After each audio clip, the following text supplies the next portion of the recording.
What up, guys? Command here. Welcome to a new video on PC Building Simulator. Now, what we're going to be doing in this video is we're going to be building the most expensive or most powerful PC, whichever's closest, that money can buy. Now, if you know me, you know that I've not got a lot of money or enough money to spend 10 grand on a PC for the purposes of just one experiment. So we've got PC Building Simulator, and gladly we've got it, to build us a PC, or that we can build a PC inside of, that will basically simulate the exact same thing. We've had a lot of new components be shown inside and brought in to use inside a PC Building Simulator, such as new AMD, new AMD Ryzen, new AMD Threadripper, new Intel i9s, new Intel server chips, and things like that. So what we're going to be doing today is I'm going to be using this PC case, which is the Chroma Cosmos C700P. What I'm going to be using first, so first of all, we need a motherboard, obviously. Now, I'm going to be using the MSI MEG X570 Godlike. Now, there's a reason why. I mean, everything in this motherboard is pretty much the same as everything else that any other motherboard that uses X570. Except this has a max RAM speed of about 5 GHz, so 5,000 MHz. I can get our memory up to that exceptional little bump in performance. Now, if I was using Intel, I wouldn't be too bothered about this. But AMD much prefers having high CPU speed. No, not CPU speed. High RAM speed rather than RAM amounts. Obviously, RAM amounts does take into consideration, but higher RAM speeds give it a bit of an extra bump, whereas Intel is the other way around. So that's really the main reason why I chose this motherboard. Because like if we have a look at some of the other motherboards that we've got, like if we go and have a look for X570, see, they're all pretty much the same as if. The X570 boards are all pretty much the same, but none of them come close to the max RAM speed that MSI Godlike PC does come to. That's the MSI Godlike PC. This MSI Prestige one does do the same thing, but again, these are exactly the same. So pull the retention arm out. Now, the CPU we're going to be using is the AMD Ryzen. Oh, hello, can't spell. 3950X, is it? 5950X, which is a 4900 megahertz clock speed with 16 cores. Now, this CPU is a beast. This CPU runs so quick just by watching videos on YouTube that it's actually stupid. Now, as far as cooling is concerned, we're going to be liquid cooling this PC only because I want to overclock it. Now, the CPU itself is pre-overclocked, and I can't actually overclock it anymore because in my experiments leading up to this video being done, I can't actually overclock it anymore, which is a bit of a pain, but you know, we'll be able to overclock the GPU, so that's okay. Right, so now go custom water cooling. Actually, no, we'll do water cooling last. Not for any particular reason, but we want to get this done first. So, obviously with RAM, good Trident Z-World kit. It'll only be 8 gig kits because 8 gig kits are the only ones that go up to 5 gigahertz. So it's these ones, G-Skill Trident Z RGB 8 gig 4800 megahertz. Again, the only reason why I'm choosing these kits is because they can overclock up to 5 gigahertz, and that extra little bump in speed is so much more important than that extra memory amount as far as AMD is concerned. So graphics cards. This is where we need to get onto our... Oh, actually, before I do my graphics cards, open a drive bay and stick an NVMe SSD into this thing. Go 1 terabyte. That's SATA SSD. We'll go for an NVMe. 3 gigs a second. I'll go with that. Let's have that. Go on, in you go. Cover the shroud. Now we can do our graphics cards. So we'll go custom water cooling, cool GPUs, 3090, no, that's 2090, 3090. Have we got 3090 Ti's? I think we do. Okay, so that's the graphics card to put in. I managed to fit him in. I was going to put this graphics card into this slot, but it wouldn't have fit because you need space for the SLI bridge. I thought NVIDIA did away with SLI, but apparently not. I mean, maybe it's not just not going to work. Maybe we'll get better performance from 1 instead of 2. Maybe, I don't know, but we shall see. So next thing is we need a CPU block. We'll go for, I don't know, go for this one because it looks nice. The different ones don't really have much difference, it's just the way that you cool it. Right, let's get rid of these. Let's get rid of these front panels just to get rid of these fans, because these fans are going to get in my way. Also, I need to put radiators in there.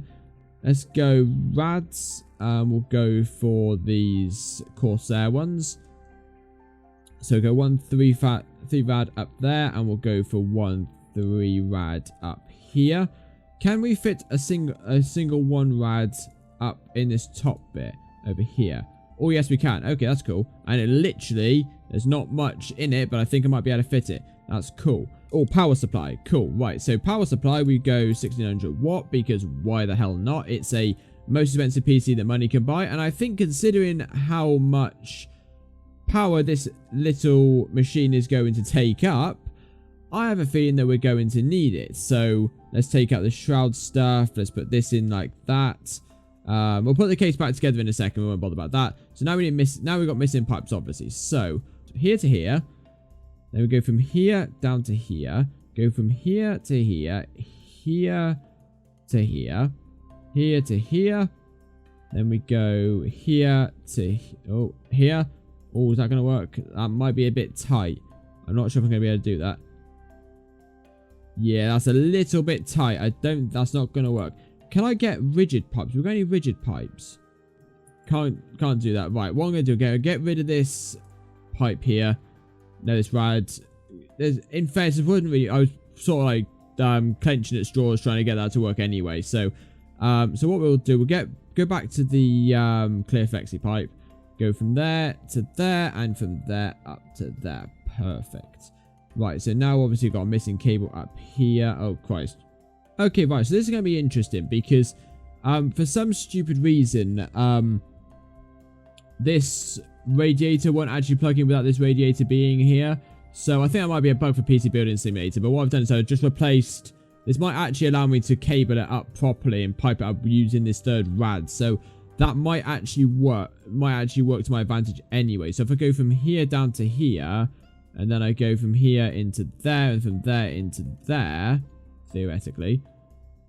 No, but for flexi pipe, that's fine. I can get a rigid one in there quite easily, I reckon. And again, in real life, I would not recommend you pipe like this. It needs to be a lot more streamlined. But for the sake of arguments, okay, I need a reservoir. I forgot my reservoir. Oh, good. This is really showing off my PC building skills, doesn't it? Now we should be able to put our coolant in.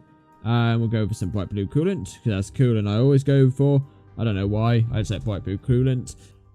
So let's just shut the door. Let's switch it on. It's alive. Let's go into our BIOS to adjust our RAM. So I did try and up the CPU speed to 5 GHz, and ever so slightly up that anyway, but it wouldn't play ball. No way in God's earth was it ever going to play ball. So XMP off 3200, XP on 4800. We'll change the volt speed to 1.65, and we just check this all the way up to 5, and it'd be fine. I know, because I tried this already. No OS found, of course, because I need a USB pen to install the operating system. Oh god, this really showed my basic PC building skills off in it to everybody around. So what I'm going to do, I'm not going to bore you with just watching me aimlessly overclock things in normal speed and me trying to turn a natter over it. So what I'm going to do, I'm going to cut, well, I'm not going to cut into the video, I'm going to skip ahead, fast forward, and show you what, I'm going to go through the monotonous thing of trying to get the CPU temperature to work. But what I want you to go speed up the video and just watch me set up the overclock, and I'll be back once it's done.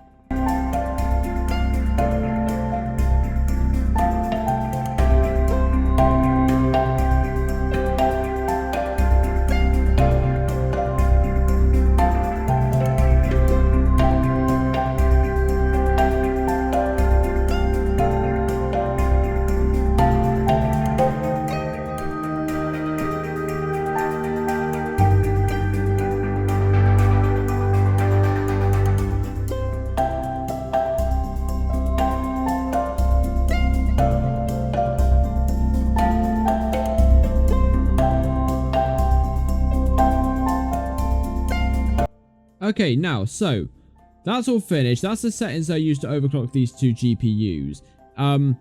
It's not that hard to do it. It's a monotonous job. And again, it's not too much of a problem for me because I've already done it technically, because I was planning this, when I was planning this video, I planned the rough overclocks I needed to do. But I sort of wanted to show you the process. So I've got all the, I could go back onto my old the PC that I'd already pre-built and noted down the numbers so I can actually do it instantaneously within like a second. But I wanted to show you the process of overclocking it in this game to show you what it is kind of like in real life. Again, I've not ever overclocked a GPU in this particular way in real life and sort of like put every single little megahertz out of it. And again, this isn't perfect. Like, you saw me drag the sliders around and then put them back. You could probably use the plus buttons just to go up by about 2 or 3 points. But for the sake of what we're trying to do today, I know we're trying to get the most powerful PC and the highest score possible. But for the sake of like maybe like 10 points, 11 points, that extra bit of speed is not going to make a huge amount of difference, really. It's mainly going to be our, like, you know, our memory speeds and our CPU speeds, and the fact that we've got two 3090s in SLI. That's going to be the main kicker. So anyway, we'll fire up system info, not for any other particular purpose other than it actually shows us what our core temperatures are like when we're 3D marking. So as you can see here, so we've got all of the cores and it shows you the temperatures. Running the CPU stress test, it's going up to about 72 degrees, which isn't ridiculously bad, like, considering this is a stress test, like, you know. And I don't actually know why when I came to overclocking it beforehand, so overclocking the CPU beforehand, why it didn't let me overclock it. Because so essentially what happened was, is how you know PC, but it's a bit like the same with the you saw with the GPU clock. Once you overclock your component beyond a certain point, if you then run a stress test, it'll crash, like, it'll blue screen, so you have to restart your PC. So as you can see here, so the GPU temperature, you can tell that I've basically pushed this thing to its limit because it's shown as 91 degrees.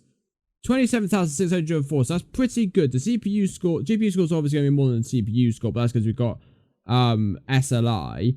What I'm going to do, let's just see, because that CPU was running at 78 degrees as part of the stress test, not at a max of like 80 or 90, which is what I probably could run at. So let's overclock it. Let's do it bit by bit and see where we get to. If I change and restart, and I just want to see, we'll fire up system info at the same time to see where the temperatures go. But I was just quite surprised because, like, on idle this is at 45 degrees. It's 45 degrees. So go into 3D mark. Okay, it's going alright. See, now it's showing as about like 48, 49 degrees. So this is a bit more to the stress test section. Put it up to 4998. Now this is literally just on the bare bones of 5 gigahertz. So what we've got now, if we can get this to stress test properly and we get this and it works without blue screening on us, this is basically going to match an Intel CPU or better as far as speed is concerned. Because Intel CPUs have always been known for their speed, and AMD CPUs have always been known for their clock. But it's not going to let us do it. So yeah, can squeeze a little bit of extra bit of performance out of it. I'm going to put that back, and I'm actually going to run the CPU clock again because we obviously got a bit of a change in performance. So tweak it ever so slightly. So yeah, just what I thought. So it's basically just squeezed about 600 points or so onto the score. It's increased the CPU actual score on its own by 17,000. Not by 17,000, by about 1,000 or so. It's not made huge amounts of difference. So that, I think, is the best PC that we can get in this game. So that's what it is on CPU score. Just to compare, so I'm going to put on the screen now. So I'm going to put on the Cinebench R15 score. I'm only going to show you, so essentially we've done this a couple times before, but I can show you can look at the Cinebench R15 scores as a leaderboard on their website, but because I haven't got Cinebench and I can't use it on these PCs, I sort of need to do that instead of doing it in real life. But so this is a AMD, this is a Threadripper 3990X. Now this comes out as lower because it's got more cores but it's less speed. So like I said before, and it's got the exact same RAM in it, it's 2 graphics cards, the same 3090s that we're using, but it's got more cores but less speed. So AMD Threadrippers are good for multitasking and for heavy workstations, but if you're going to do stress testing games in that, it's not particularly that great because it's got less speed on it. And again, it's not like, you can't run like, the biggest AAA games on it, but if you want to get the most peak performance out of it, you could, if you want to run like Battlefront 2 or Halo Infinite or whatever on a Threadripper, fully able to do so. But if you're doing like high quality rendering where you need that extra speed over that core count, then maybe not necessarily. Maybe that's where you'll see a bit of a difference. And again, I'm not saying it's not going to be quick, because like a 4 grand CPU is going to be instant. But if you're running like 8K footage at 120 FPS, like you're going to struggle a little bit. So this is the one that we've just replicated. Okay, that's 27717. So it's slightly higher. I can't actually remember the difference. Maybe it's a different power supply. Maybe I overclocked the GPUs ever so slightly more. This one is the Intel one, actually. Again, everything else is pretty much exactly the same, 3090s and that. That came out as 26,000. So what's this one? So it came out over the Threadripper, because obviously it's got a bit more speed to it. Now this CPU is actually, I think it's, if I go into my CPUs, if I go i9 11900KF, this is 5.3 megahertz. So this actually benefits from having higher speed but less cores. That the AMD has the added extra bonus that it has a really high speed that pretty much like matches by 300 megahertz a speed, but it has like 10 times more cores. So that's why it comes out on top. And again, I think this is the best that Intel's got to offer at the moment. And again, it's not bad. Like if you want to use like that i9 as a workstation and a gaming rig, like, go right ahead, you'd be absolutely fine. But I just think that, AMD are doing quite good trajectory-wise at the moment. This 16-core, yes, it's £1,000 worth of CPU, but in comparison with the Intel one, like, how much is the Intel one? 12 inch, not much different. I'm not entirely sure what the difference is, as far as, like, because that's, like, a really, like, PC Building Simulator seems to be a really inflated MSRP. If you look on, like, Amazon or even eBay, like, if you wanted to, but Amazon is what I'm going to use for reference. Like, the prices is not hugely different from each other, but they're definitely a lot cheaper than what the MSRP is, just because Amazon and that can do things. I think, anyway. Again, I'll have a look, and I'll put some graphs on this screen now for the purposes of editing and showing you, like, visually what the differences in prices are. But yeah, so that's about what we have time for in this video here. I'd like to thank you all very much for watching. If you did enjoy, don't forget to smash the like button and hit the subscribe button for more awesome gaming content. In all fairness, I think that actually did, like, it didn't really surprise me particularly, but, I've always thought that I thought this was actually going to do better than it did. And I noticed that when I was doing that test thing.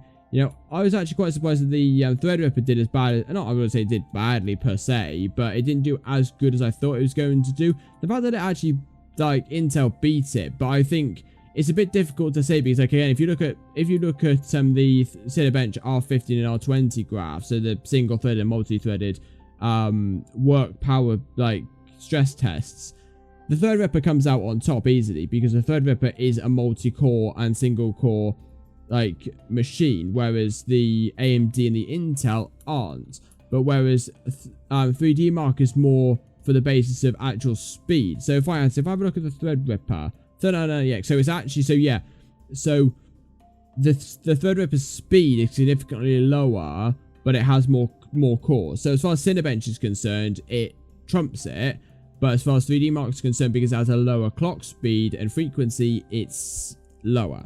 So I didn't think that it would actually trump Intel quite so heavily, but whereas AMD's got the advantage where, because it's got 5 gigahertz memory in it, it adds that extra bit of peak performance. So adds a little bit to it. So anyway, again, I hope you guys have enjoyed this video. If you did enjoy it, don't forget to smash that like button and hit the subscribe button for more awesome gaming content. If you have any other suggestions for what I can do inside PC Building Simulator, do let me know, and I'll see if I can get to them. Other than that, I shall see you all later. Bye.